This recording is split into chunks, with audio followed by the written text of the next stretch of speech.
How to put a countdown timer on Instagram story. So if you want to put a countdown timer on your Instagram story, then first you need to open up your Instagram application. Once you open up your Instagram, you need to go with your story option, which is on the upper left, and then tap on the camera. And here on the left side, you will have a create option, right?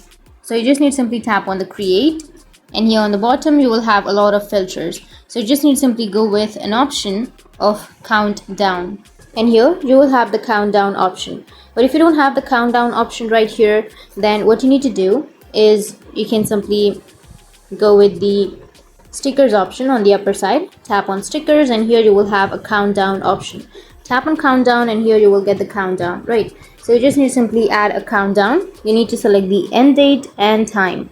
Simply enter the countdown title and then the countdown hours or the end date, and then go with done, which is on the upper right. And that's it. That's how you can put a countdown timer on your Instagram story.